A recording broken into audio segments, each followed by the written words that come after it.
사기 하의 3 진나라 문공 일시적인 이익은 천추의 공업을 능가할 수 없다. 진나라 문공. 진문공은 진나라가 이때 두 나라가 나와서 진은 찐이라고 읽고 또 이쪽 진은 친이라고 읽기로 맘먹고 있습니다. 중국 발음은 그렇다네요. 진문공은 19년간 외국 망명생활을 하면서 갖은 갓난 신고를 겪었지만 그 과정에서 풍부한 치국 치민의 나라를 다스리고 백성을 다스리는 경험을 축적하였고 마침내 62세에 귀국하여 왕위에 올랐다. 누가? 진문공이. 집정기간에 그는 올바른 정치를 펼쳐 성현 군왕으로 칭송되었으며 춘추의 5패 중 한 명이 되었다. 그가 귀국한 뒤 논공 행사에서 공신인 계자추를 깜빡 잊고 빼놓았는데 뒤늦게 그 사실을 깨닫고 사람을 보내 계자추를 찾았다. 그런데 계자추는 이미 금상에 있는 산속으로 들어갔다는 것을 듣고 금상 산속 그 주위를 그에게 봉토로 주었다. 그리고 그 이름을 계산이라고 칭하고 이로써 과인의 과실을 기억하게 하며 선한 사람을 표창하노라. 이기오과 차정선인이라고 하였다. 이러한 정신으로 인하여 문공은 민심을 얻었으며 그의 지위를 공고히 하였던 것이다. 여희의 교활한 지략. 찐나라는 원래 주나라 무왕의 아들을 시조로 한 나라였고 주나라에 가장 가까이 위치하고 있던 대국이었다. 그러나 격렬한 내분 속에서 정변이 많이 일어났고 결국 분가해간 집안 출신이던 무공이 본가를 멸망시키고 새로운 왕이 되었다. 헌공은 그 무공의 아들이었다. 헌공은 즉위한 다음 왕의 권한을 위협하는 공신들을 철저히 배제했고 군대를 강화시키고 영토를 확대해 갔다. 헌공 5년 진나라는 여융족을 토벌하게 되었는데 그때 헌공은 미모가 뛰어난 여희라는 여자를 손에 넣게 되었다. 그런데 그 여희라는 여자는 절세의 미인일 뿐만 아니라 매우 총명하여 헌공의 사랑을 독차지하게 되었다. 이윽고 여희는 사내 아이를 낳게 되었는데 그가 바로 해제다. 헌공은 사랑하는 여희의 아들인 해제를 너무 총애하여서 태자를 패할 마음을 먹었다. 그는 고곡은 우리 선조의 묘가 있는 것이고 포읍은 진나라와 가까우며 구릅은 적과 가깝다. 적은 북쪽 이민족을 가리키는데 통칭 북적이라고 합니다. 만약 아들들을 보내 그곳을 지키게 하지 않으면 선조가 있는 고곡과 또 북쪽에 있는 지키지 않는다면 어디였더라? 선조가 있는 포읍, 진나라가 가까운 고급, 선조의 묘가 있는 고곡, 진나라와 가까운 포읍, 적과 가까운 구릅 이런 데다가 아들들을 보냈어. 왜? 사랑하는 여자의 아들을 태자를 삼고 싶어서. 그렇다면 난이 일어나지 않을까 두렵다라고 말하며 태자인 신생은 고곡을 지키고 또 중이는 포읍을 지키게 하고 셋째 이호는 구릅을 각각 지키도록 하였다. 둘째 중이가 중요한 인물이 되는 듯하다 했습니다. 헌공과 여희의 아들 해제는 도성인 강에 머물렀다.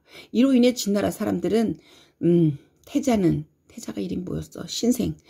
왕위에 오르지 못하겠구나. 왕이 저렇게 여희와 아들 해제를 끼고 도니 하고 알게 되었다.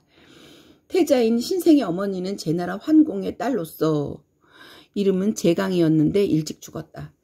신생의 동모 누이 동생은 진나라의 목공의 부인이 되었다. 중이의 어머니는 적족인 고씨의 딸이었다. 이호의 어머니, 셋째 이호의 어머니는 중이 어머니의 여동생이었다.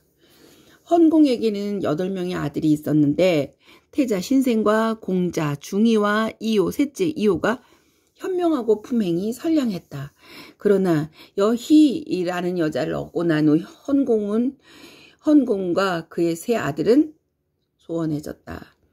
그런데 그 여희는 영리한 여자였다. 그녀는 헌공에게 결코 자기 아들을 태자로 삼자고 하지 않았을 뿐 아니라 헌공이 큰아들 신생 대신 자신의 아들 해제를 태자로 삼을까 했을 때도 눈물을 흘리며 간청하는 것이었다. 닥치도 않은 말씀이옵니다. 태자 신생이 이 나라의 후계자라는 것은 온 천하가 아는 사실이고 또한 그는 장군으로서도 많은 공적을 세워서 백성들이 존경하고 있습니다. 저같이 천한 여자를 위해서 제 아들을 태자로 세우려고 한다면 차라리 나는 스스로 목숨을 끊겠습니다. 헌공은 이 말에 감동하지 않을 수 없었다. 그로부터 2년 지난 어느 날 여희가 신생에게 말했다. 어젯밤 꿈에 태자의 어머님께서 나타나셨어요. 어서 제사를 모시고 아버님께 제물을 올리셔요. 당시 태자 신생의 어머니는 고인이 된 지 오래였는데 그 무렵 풍수부르는 꿈에 고인이 나타나면 그 자식이 제사를 지내고 그 제사 물건, 제물을 생존에 계신 부모에게 올리는 풍습이 있었다.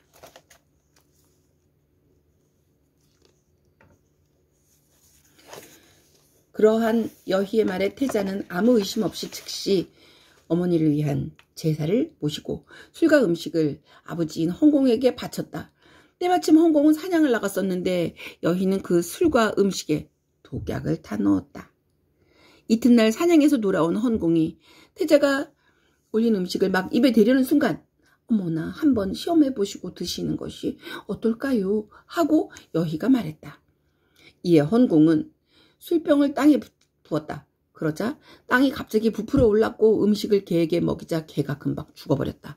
그러자 여희는 큰 소리로 울음을 터뜨렸다. 아니, 아버지가 사시면 얼마나 더 사신다고 뭐가 그렇게 급해 이런 짓을 합니까?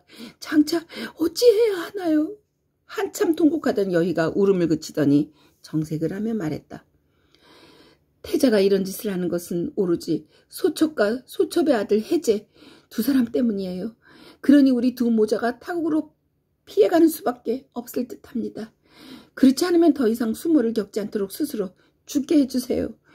그것이 태자 신생의 손에 죽는 것보다는 우리가 죽는 것이 100번 낫습니다. 대왕께서 전에 태자를 바꾸시겠다고 말씀하셨을 때 소첩이 그렇게 하시지 말라고 한 적이 있었는데 지금 생각해보니 소첩이 어리석었습니다. 헌공은 격분하여 태자 신생을 잡아들여라 하고 명했다. 그러자 태자는 이미 도망친 후였고 대신 태자 스승이 잡혀 들어와서 즉시 사형에 처해졌다.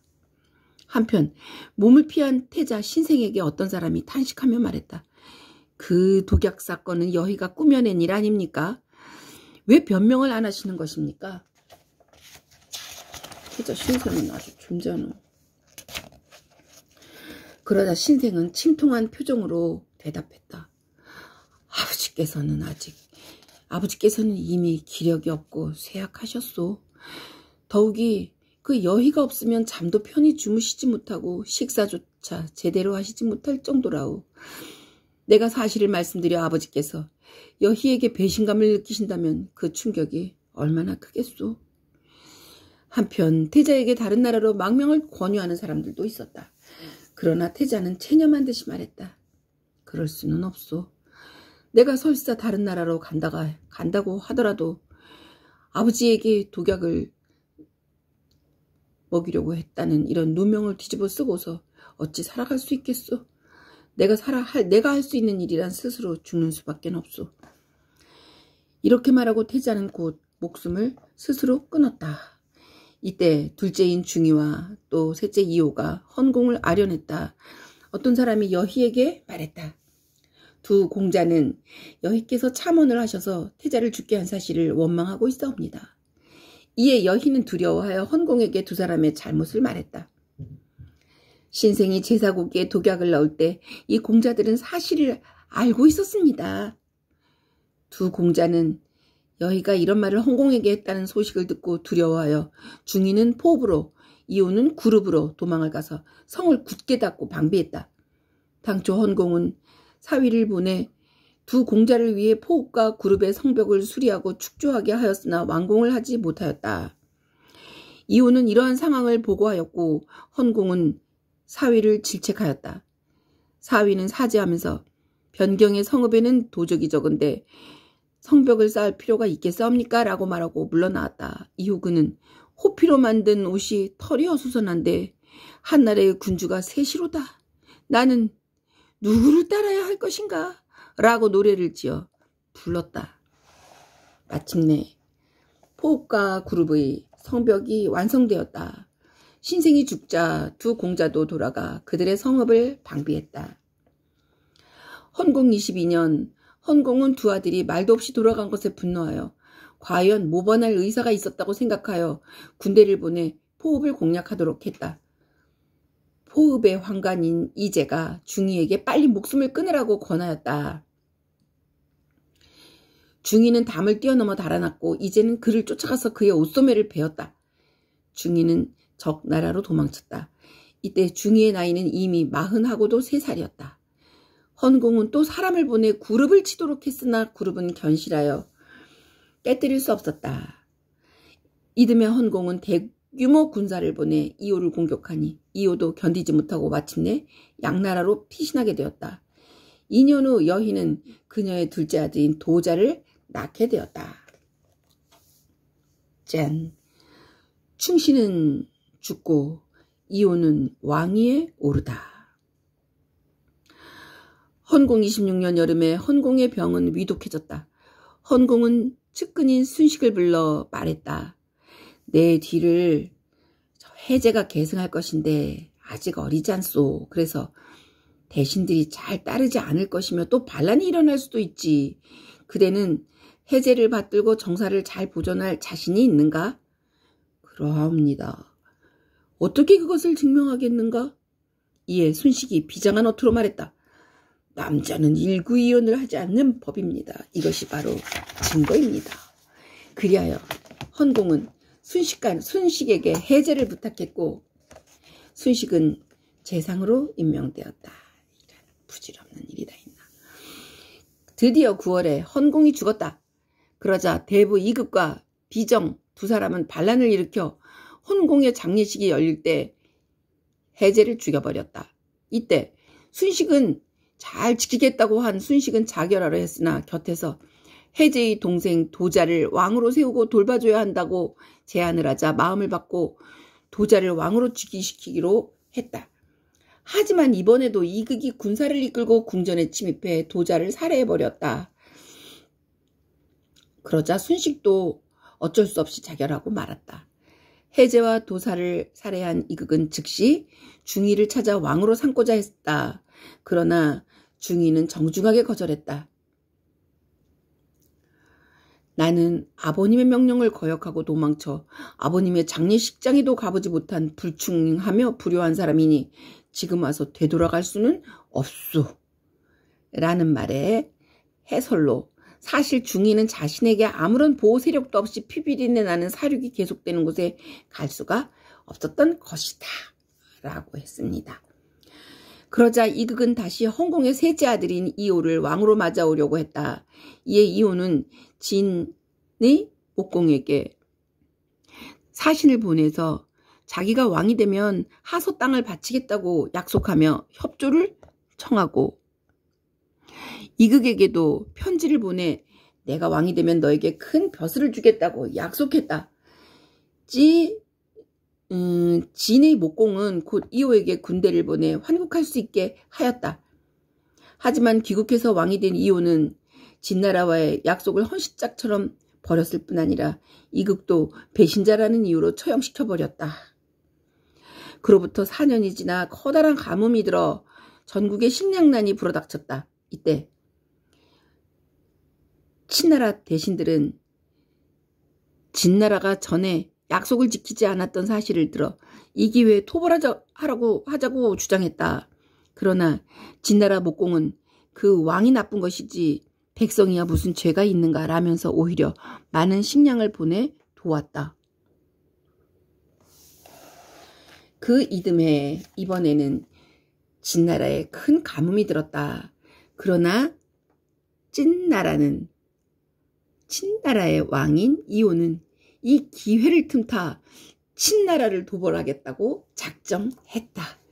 이때 아무래도 똑같이 이름이 진나라인 나라가 이때 둘이가 있었네. 그래서 하나는 이 한자는 찐으로, 또 목공이 있는 이 나라는 친으로 읽겠습니다. 찐나라가 크게 분개하여 먼저 공격하자 진나라는 대패하고 이오까지 포로가 되었다.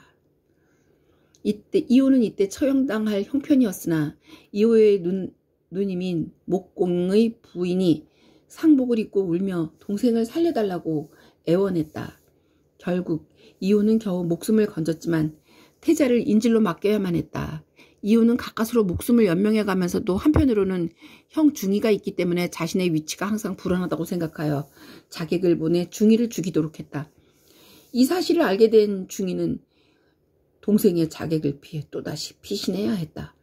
중이는 여희의 모함에 의해 피신한 이후 아우 이호의 위협을 받으며 장장 19년을 이 나라 저 나라로 떠돌면서 망명생활을 해야 했다. 그러나 결국에는 인망을 얻어 나이 62세의 왕이 될 수 있었고 나아가 천하를 뒤흔드는 패자가 되었다. 짠! 술에서 깨어났을 때는 둘째 중이는 어릴 때부터 선비를 좋아해서 나이 17세에 이미 현사 5명이 곁에 있었다. 그들은 조채와 문공의 외삼촌인 호원 구범과 가타, 그리고 선진과 위무자 등이었다. 정나라는 구여를 토벌하고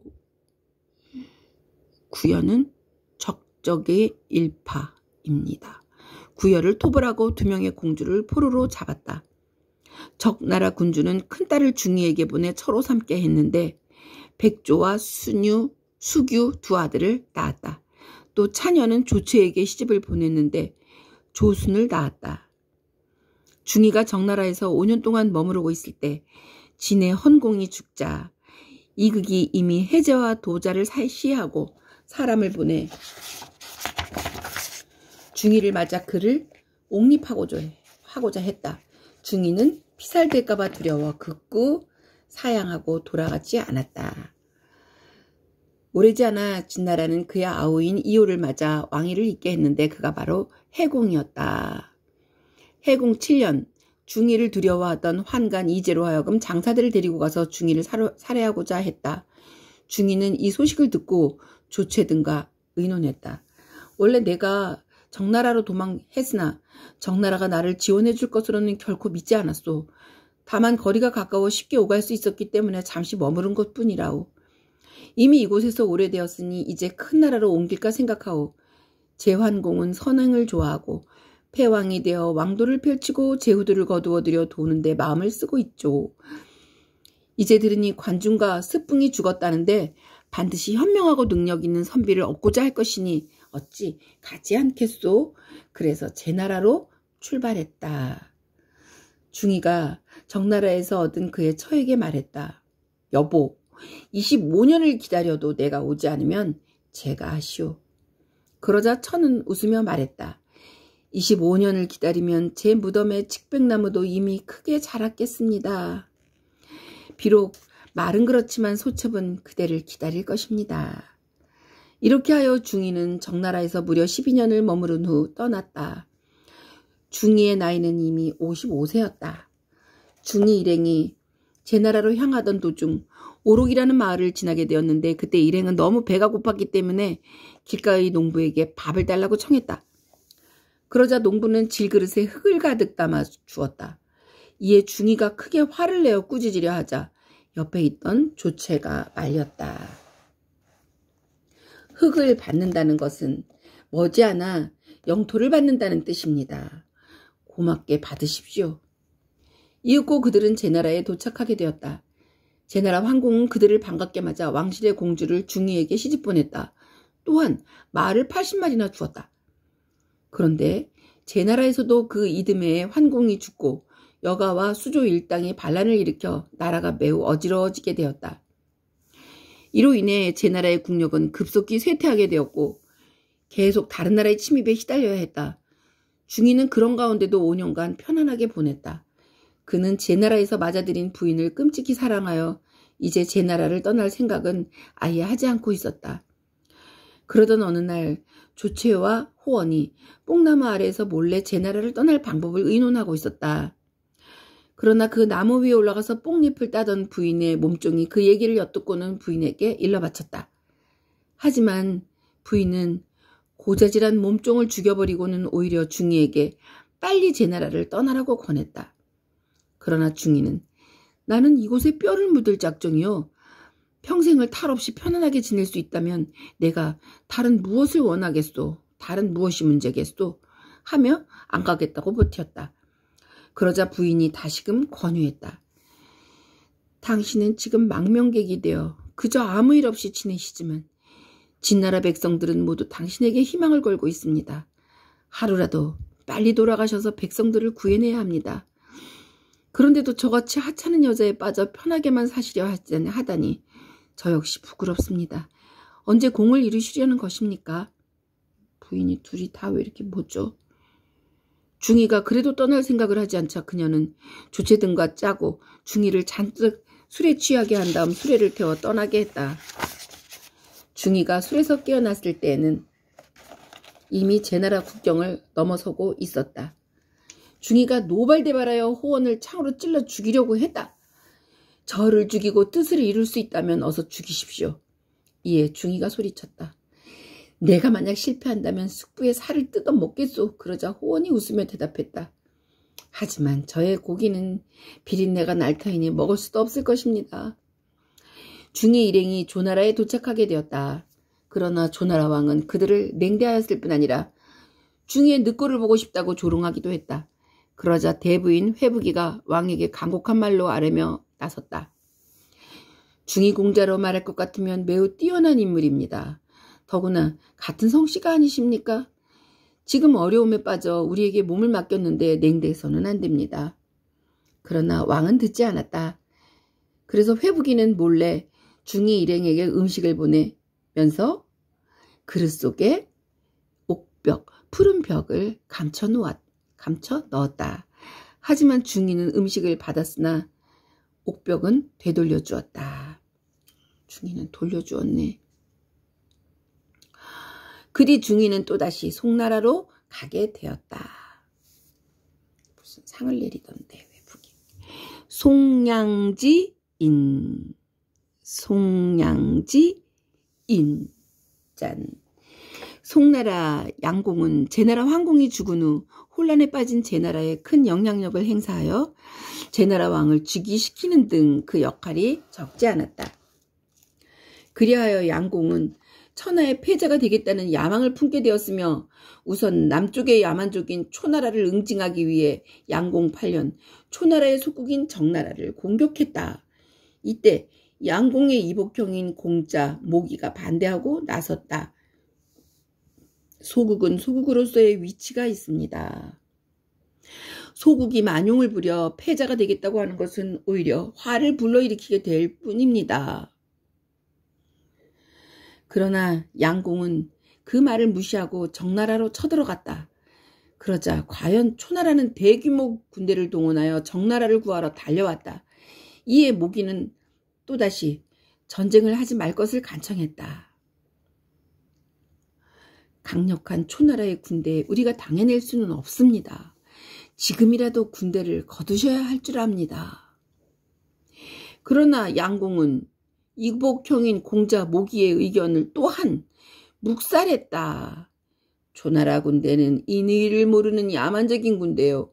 그러나 우리 군대는 인의의 군대이니 어찌 이기지 못하리? 그리고는 큰 깃발에 인의라는 글자를 크게 쓰게 했다. 드디어 양쪽의 군사들이 홍수의 강가에서 맞닥뜨렸다. 초나라 군대가 홍수에 도착하여 강을 채 건너오지 못하고 있었을 때 모기는 초나라 군사들이 강을 건너고 있는 지금이야말로 우리가 이길 수 있는 절호의 기회입니다. 어서 공격의 명령을 내리십시오 라고 계책을 냈다. 하지만 양공은 듣지 않았다. 인의라는 저 깃발이 보이지 않소? 인의의 군대는 어디까지나 인의로서만 싸워야 하는 것이오. 하고는 공격을 계속 늦추었다. 이윽고 초나라 병사들이 강을 모두 건너 아직 진용을 채 정비하지 않았을 때 모기는 지금이라도 공격할 수 있습니다 라고 말했지만 양공은 끝내 받아들이지 않았다. 전쟁은 정정당당하게 해야 하는 법이요. 아니 적군이 진용을 완전히 정비하지도 않았는데 싸우면 되겠소? 정비한 후 싸워야 하오. 한참 후 초나라가 진용을 완전히 정비하자 그때야 비로소 양공은 공격 명령을 내렸다. 이때에도 양공은 전군에게 부상당한 적의 병사는 손대지 말아야 하며 머리가 희끗희끗한 적병은 죽이지 말라고 명령을 내렸다. 양공은 제일 앞에 서서 긴 칼을 잡고 독존하며 싸웠다. 그러나 송나라는 이 전쟁에서 크게 패했고 양공 자신도 다리에 화살을 맞아 큰 부상을 당해야 했다. 여기저기에서 저 멍청이 양공 하고 비난하는 소리가 높았다. 하지만 양공은 잘못을 시인하지 않았다. 군자는 다른 사람이 어려움에 처해 있을 때 그를 공경에 빠뜨리지 않고 다른 사람이 아직 진용을 갖추지 않았을 때 북을 치고 공격해서는 아니되오. 이에 모기가 반박했다. 전쟁이란 승리로서 대공이 되는 것입니다. 어찌 도의만을 고수한 채 변통을 구하지 않으십니까? 반드시 대왕의 말씀대로 한다면 아예 남의 노비가 되면 그만인 것이지 또 구태여 그와 싸울 필요가 있겠습니까? 2년 후 여름 양공은 이 싸움에 입은 상처 때문에 세상을 떠나야 했다. 요 태도, 양공의 이러한 인의를 앞세우고 해야 할 때 하지 않고 기다리는 이런 태도를 훗날 송량지인이라 하여 쓸데없는 예의나 인정을 빗대어 말하는 고사성어가 되었습니다. 사마천은 예의가 땅에 떨어진 세태에서 양공의 그러한 사고방식, 즉 예의와 양보심은 충분히 평가돼야 할 점이 있다고 또 평가했습니다. 2년 후 여름에 양공은 이 싸움에서 입은 상처 때문에 세상을 떠나야 했고 이렇듯 송나라 양공은 전쟁에서 패하고 자신도 부상을 입은 처지였지만 그럼에도 불구하고 중이에게 왕과 같은 대우를 해주었다. 송나라 사마 공손고는 전부터 호원과 절친한 사이였는데 그는 호원에게 넌지시 귀뜸을 해주었다. 우리나라는 소국인데다가 지금 나라 사정이 좋지 않네. 그러니 다른 큰 나라로 가는 것이 좋겠네. 양공의 태도를 우스꽝스럽게만 보는 것은 아니었네. 사마천도 충분히 평가할 만하다고 했다네. 참, 이기느냐 지느냐에 따라서 평가는 갈라지는 것인 것 같지 않습니까? 그렇게 하여 일행은 송나라를 떠나 정나라로 가게 되었다. 하지만 정나라 왕은 그들을 본 척도 안 했다. 그러자 대부 숙첨이 왕에게 간언했다. 중이는 아주 총명한 사람입니다. 중이의 부하들은 모두 한나라 재산감으로 조금도 손색이 없습니다. 또한 두 나라는 같은 종씨가 아닙니까? 예의를 갖춰야 할 것으로 합니다. 이에 왕은 귀찮은 듯 퉁명스럽게 말을 내뱉었다. 각국의 공자들이 얼마나 많이 찾아오는데 어찌 일일이 대접해 줄 수 있겠는가?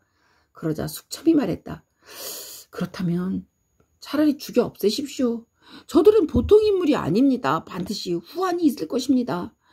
그런데 왕은 그 말도 묵살했다.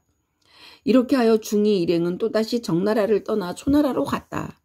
그런데 초나라에서는 성왕이 왕과 똑같은 예우를 갖추며 중이를 맞이해 주었다. 중이는 분에 넘치는 대우라고 생각하여 사양하려고 했다. 그러자 곁에 있던 조채가 말했다. 받으십시오. 나라를 떠난 지 10여 년이 되지만 대부분 냉대만 받아왔습니다. 이제 초나라는 대국이면서도 공자를 극진하게 대우하고 있습니다.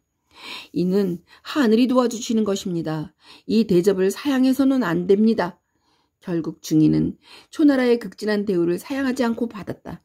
성왕은 중이의 태도가 너무 겸손하여 일부러 농담을 던졌다.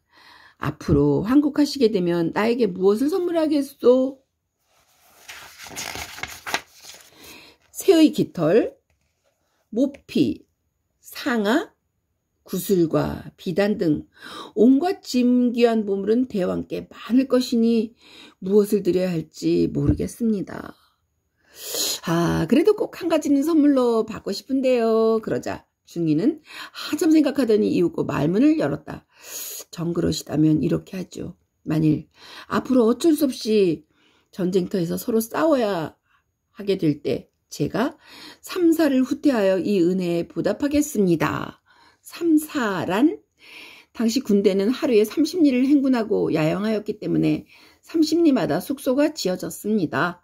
따라서 삼사란 3일 동안 행군하는 거리, 즉 90리를 말합니다.